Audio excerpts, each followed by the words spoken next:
matters that involve firearms, then you need to call California firearms lawyer John Dillon, especially if you have questions about red flag laws, gun registration, gun transportation, or maybe you just need to know that your guns are California compliant.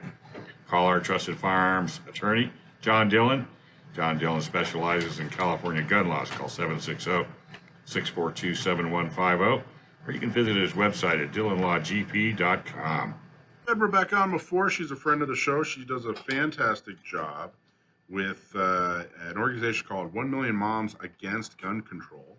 And so we wanted to have her come on because she's going down a new path in life, a similar but new path in life, and we wanted to have her come on and talk about it. Rebecca, are you there? Yes, sir. How are you? I am good. I am busy. It's been a very busy few months. It sounds like you're busy. You're going from 2A activist to campaigning for office, right? Yes, and actually juggling both at the same time, because even if regardless of whether or not I get elected, I will continue to support our Second Amendment forever. So it really is doing both things, wearing both hats at the same time. So let's back up and talk a little bit about your background. Talk about what your experience is with firearms.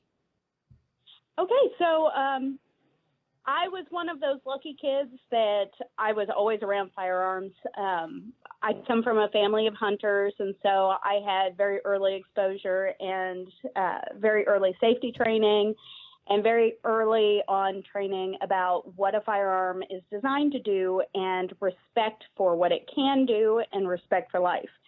Of course, all of that translated over into the fact that we were also very political. My family didn't necessarily run for office, but they critiqued it at every opportunity. And so I grew up watching all the political news programs with my dad and my uncles and my granddad, and they spent more time explaining to me why the political pundits were wrong than I actually spent listening to the programs. Now, did you grow up in Kansas? Yes. Yeah, I'm lifelong Kansan. Nice. Kansan. I don't know if I've ever, that's what you call someone from Kansas. I never really thought about it. They're a Kansan. I like it. Okay, so what got you involved in the Million Moms Against Gun Control?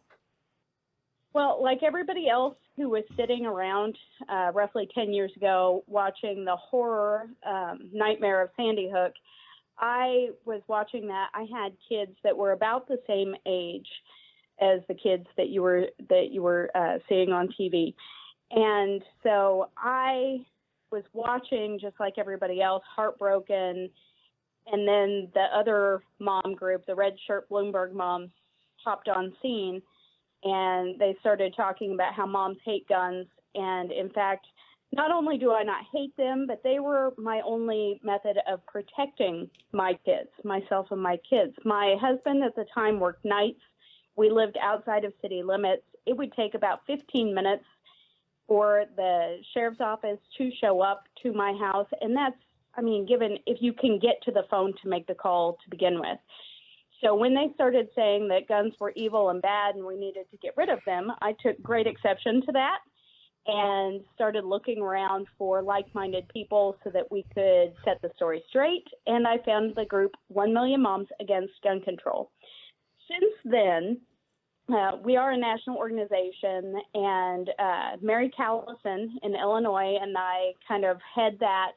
At this point, we've gone through a lot of leadership changes over the years, and a lot of amazing people have donated their time to helping us. But really, all we do is facilitate introductions. If somebody wants to find resources in their area, whether it's good training, whether it's how to change laws, whether it's I need to know who my legislators are, we can generally find somebody training within about 50 miles from where they are. And so it's just been a decade of networking and meeting amazing people in the Second Amendment community so that we can bridge the gap and, continue to educate people. And you're not just involved in Million Moms Against Gun Control, but you're also involved in the D.C. project, right? Aren't you a Kansas rep? for the DC I project? am. I am the Kansas director for DC Project, and we just came back just a few weeks ago from DC, and that was the trip that we take one lady from every state, at least one from every state, and we descend on Capitol Hill and visit every legislative office that will see us. We start early, like months out, and start making appointments. And of course, some friendlies are busy, and so we see their staffers. Some non-friendlies just don't want to see us at all. So they either pawn us off on staffers or they just fail to commit. And so it was a very busy week of women talking about what real gun safety looks like and what the face of the American gun owner actually looks like, since women are by and large the biggest growing demographic of gun ownership in America. Who's your least favorite rep? Are you allowed to answer that question, or am I putting you on the spot? No, I have a lot of least favorite reps, actually. Right now, Kansas just went through a redistricting, and my old rep, I have great relationship with him. His name is Jake LaTurner, and he's fantastic. And in fact, he was able to meet personally with my group. He's a great guy, and he's done a great job. Unfortunately, in redistricting, we got Sharice. And Sharice is by far no friend to the gun owner. She is also no friend to the Constitution. So I felt a little thrown under the bus, and we did not get a chance to meet with her or her office. You know, I'm not familiar with Kansas, intimately. But everybody, I know people have moved to Kansas. It's got a reputation for being an extremely pro-Second Amendment state. How does somebody who's not a friend of the Second Amendment get elected in Kansas? Generally speaking, we don't have blue cities. We have blue districts within major cities. A lot of our university towns tend to vote blue. And so, when you're looking at Kansas City and Wichita and areas like that, they tend to trend blue. Unfortunately, since we don't have like an electoral college style voting for the state, they actually outnumber the votes a lot of times for the state. So then we are represented as a state by these very small blue blips on our map. That's also how we get stuck with governors such as Laura Kelly, who puts on her red shirt and stands out there with the demanding moms. And your governor, the governor of Kansas is fairly anti-Second Amendment? She is entirely anti-Second Amendment. Wow. Yeah. So Kansas isn't as pro 2A as people think. You know, and here's kind of, I guess, where I'm going with this. First off, this sounds like the catalyst for your next venture in life, which is an awesome transition. But the other thing is, there's this misunderstanding that all of California is anti-gun and everything that's not California is pro-gun, and that's simply not true. There are not even a little bit. Yeah, there's a lot of places in Texas and Kansas and other states that are generally thought of as being pro-Second Amendment that are not pro-Second Amendment. This is not. And I talk to people all the time who are leaving California. They're going to other states because, they think they're going to escape this thing. And it's all over. You're not going to escape. Tucking your tail and running to another state is not going to solve the problem, and it's not going to help you escape from this stuff. So it's very refreshing and important to hear that Kansas, you guys have your own battle going when it comes to pro and anti-Second Amendment, it sounds like. Oh, we absolutely do. And I know a ton of people who are fighting the good fight in California, trying to turn the tide out there. And I support that 100%. It's one of my biggest pet peeves when I hear somebody say, well, why don't you just move? Yeah. Because this is my home. That's of right. course I'm not going to move. This is my home. This is where my business is. This is where I'm raising my family. It's not any less dependent and reliant on the Constitution as any other state. We still are Americans. We still adhere to the Constitution. And so it really is one of those things that it doesn't make any difference where you are. You have to be in the fight, because if you're not in the fight, you're going to lose your rights. That's right. George Washington isn't famous because he moved. Right. Sushi I love sushi. and Denny's spaghetti. Well, not together. You have got a jacked up palate. Don't forget the peanut butter and pickles. Yeah. Oh, God, I forgot all about that. Hey, folks, Orange County Gun Owners is dedicated to preserving and restoring Orange County gun rights. OCGO has developed a strong permanent infrastructure that focuses on changing the face of gun ownership by getting volunteers involved in local level activism outreach. We must have a profound influence and advancement on policies protecting the Second Amendment throughout all of Orange County. If you live in Orange County and want to help defend and restore the Second Amendment, you need to join. OCGunOwners.com/just join. Volunteers at a shooting social or at a gun shop, tabletop, and you can also help pro-gun local officials get elected as well. Become a member today. That's OCGunOwners.com/join. All right, we're talking to Rebecca Schmoe from Kansas, who's a Second Amendment activist, and she has a big major announcement. Rebecca, what is your big major announcement? All right.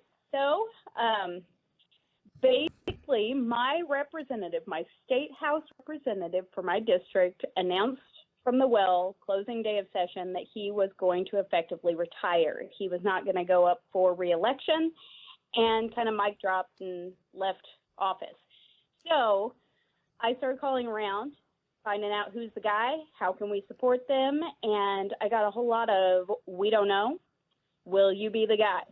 So I went up and signed on the dotted line to represent my district, to campaign to represent my district, and I just came through the primary with 62% of the vote.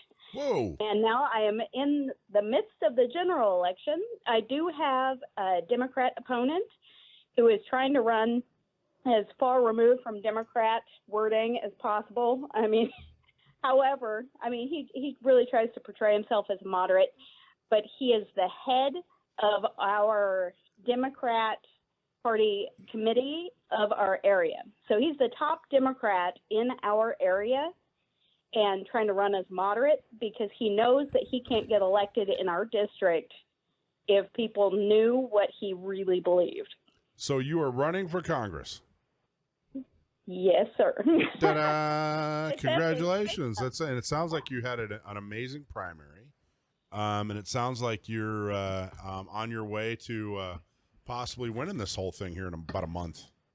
Oh, boy, I sure hope so, because we need good representation, not just in our area, but across the board. We need good, liberty-minded people to step up. I've said for years, if you cannot find a good representative, run to be your representative. So I kind of put my money and my time where my mouth is, and we're right in the middle of this thing. So what's the strength of your campaign?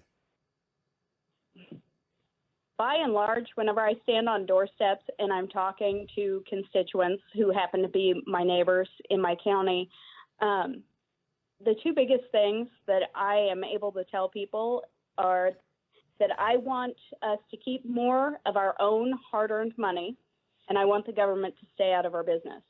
And as long as we can accomplish those two things, even if it's just one step every session, then we are on our way to restoring our liberty.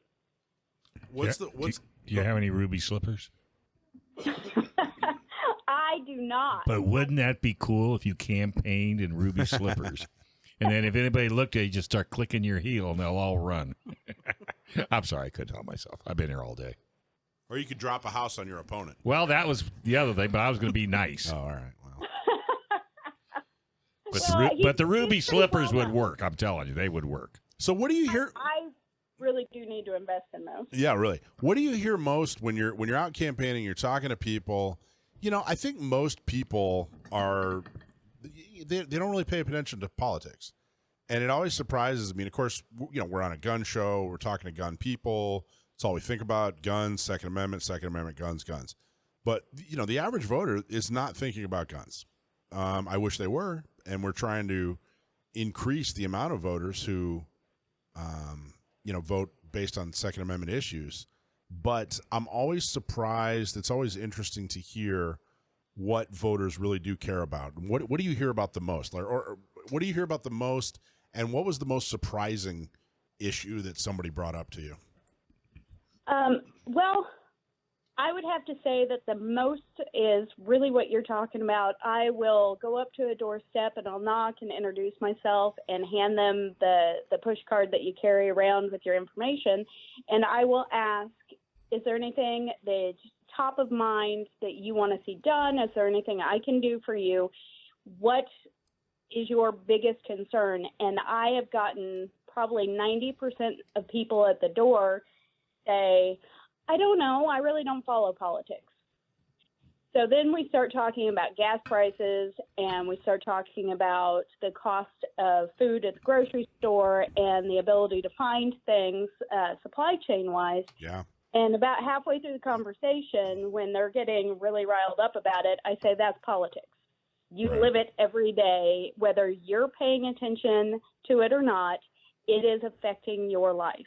And so the realization that people are having that even if they don't follow politics, even if they think it's something to avoid, they're living it every day. Mm-hmm. They see the symptoms and the exasperation from it every day, all day long. They're just not connecting the dots. So, Rebecca, let me just ask a question. I had to step out, so I may have, Michael may have already asked it. When did you throw your hat in the ring? How long have you been doing this? Okay, so it was the beginning of June, roughly the first couple weeks of June, that my rep decided to. This year? Yes. This year. And you got 60%. Yeah. Well, you either hit every single door in Kansas City or your message must really resonate to the constituents.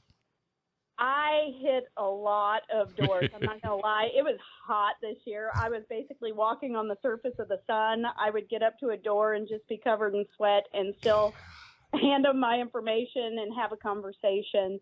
But it really is, it's a labor of love because I need our area to have good representation. I need us to have a voice at the state level so that we can both protect our district as well as protecting Kansas from what is happening at the state or at the federal level. Because really, state legislature has those two jobs. You're supposed to protect your districts and you're supposed to protect your state from whatever shenanigans are happening in D.C. Well, it doesn't sound like your competition's doing much walking. I mean, because that is, don't you, is it just me, Mike, or is that impressive? Very impressive. I mean, you deal with people running for office all the time. And we've known people that have run a lot longer than she has and haven't gotten half as far. Yeah, she's doing a great job. I think come to California. Politics is kind of the ultimate meritocracy too. The harder you work, the more successful you are. What's the most important or interesting lesson you've learned from, crossing over from being an activist to being for running for? I was almost going to call you a politician, and everybody don't do that. Yeah, that's highly offensive. So from crossing over from being an activist to running for public office, what's the most important lesson you've learned? I think the most important lesson I've learned thus far is that it is not what you know, it is who you know. It really is a difficult it's a difficult job to crack into, and really all it is a very long, grueling job interview. And so when you are out and you are talking to the people that you're hoping to represent, you have to remind them, yes, I've done all of these other things for a decade, but they really don't care about that. They want to know, okay, who do you work with? What are you going to get done? when you get to Topeka or when you get into office, who are you going to be friendly with, and are you going to be able to compromise in some areas? To which I always say that I'm all about compromising on what we have for dinner. If you want a burger and I want pizza, I'll compromise with you on that. I'm not going to compromise on the fact that we need to eat. There are some lines that are drawn that you don't compromise on. So being able to remind people that I have worked with other legislators for 10 years, and I have given advice on different bills that protect their individual liberty, that has made a huge, huge difference. I don't know the first thing about campaigning, since this is my first rodeo, literally. What I do know is protection of liberty. And so trying to remind people that that has been a focal point for a decade, and that I've given my own time and my own dime to that, really helps them understand that it's not a campaign promise. It's a way of life for me. Well, what do you want to do? What are you looking forward to do? What are you looking forward to doing when it comes to guns once you're in office? Oh, we have outstanding gun rights already here in Kansas. We have worked very hard for years shoring up our gun rights here. What we absolutely need to get done is blocking any of these red flag laws or anything that looks or smells like a red flag law. They are the antithesis of freedom. They go against everything that the Constitution is. And so that's one of the things that I will focus most of my efforts on as soon as I get there. And I know a bunch of legislators that are already there that are looking to do that as well. So we need the numbers so that we can ensure that that happens. I couldn't agree with you more. The red flag laws, specifically the gun violence restraining orders, are horrible, and it's one of the things that it's agreed on by both the San Diego Democratic Party and the Republican San Diego Republican Party. Is they both love red flag laws. The San Diego Republicans have endorsed a candidate for sheriff who is a champion of gun violence restraining orders, and they can't wait to get the guy elected. It's unbelievable to me.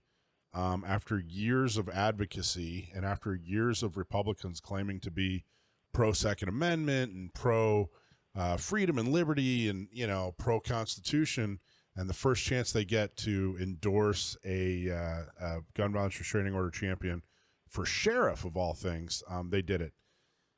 Unbelievable betrayal to gun owners here in San Diego. But anyway, that's a whole other segment. Rebecca, what's your website? Let's see if we can drum up some support for you from San Diego. All right. We've got my political site is RebeccaSchmoe.com. And then you can also find me at 1mmagc.org and dcproject.info. Thanks for watching this clip from Gun Owners Radio. You can watch us live every Sunday from 4 to 6 p.m. California time, right here on our YouTube channel. Or if you're in the San Diego area, you can listen to us on 1170 a.m. We're also available on your favorite podcast platform for free. Don't forget to like and subscribe so that you can help restore and protect the Second Amendment, not just in California, but across the country.